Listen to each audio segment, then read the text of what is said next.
اعوذ باللہ من الشیطان الرجیم بسم اللہ الرحمن الرحیم۔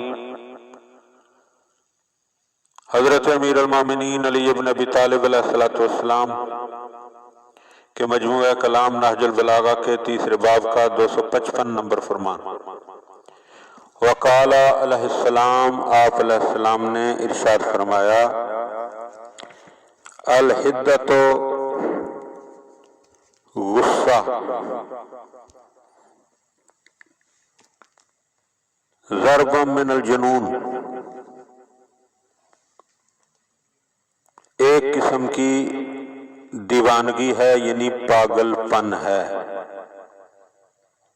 لأن صاحبها یندم، کیونکہ غصہ کرنے والا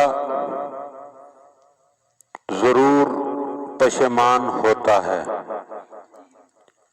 یعنی نادم ہوتا ہے، شرمندہ ہوتا ہے۔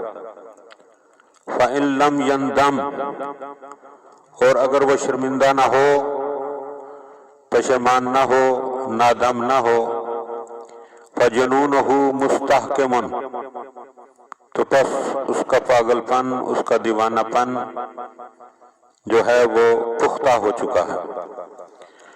اور غصے کے حوالے سے بڑی تاکید کی گئی ہے، غصے کو حرام قرار دیا گیا ہے، اور یہ واحد چیز ہے حرام کہ جسے پینے کا حکم ہے۔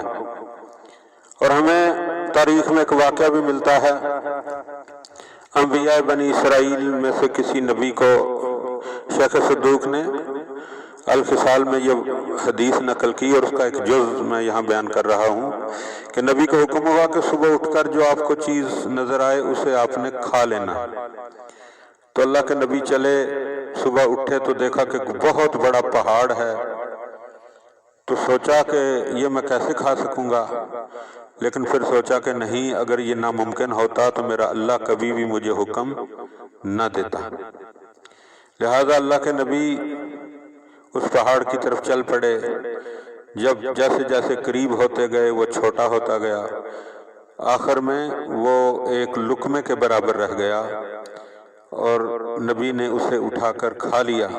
اتنا لذیذ لقمہ تھا کہ زندگی میں اتنا لذیذ لقمہ اس نبی نے پہلے استعمال نہیں کیا تھا۔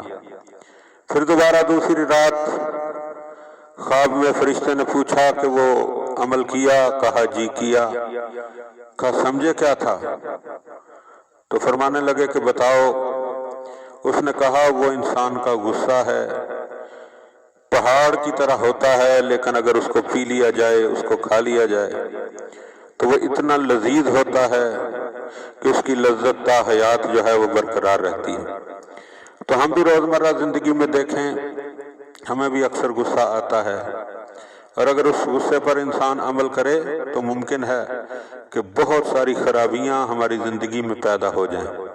لیکن اگر ہم اس غصے کو کنٹرول کر لیتے ہیں، ضبط کر لیتے ہیں، پی لیتے ہیں، تو بعد میں جب ہم سوچتے ہیں نادم ہو کر، تو جو لطف اور لذت آتی ہے، شاید بہترین غذا کھانے کے ساتھ بھی وہ ہمیں لذت نہ آئے۔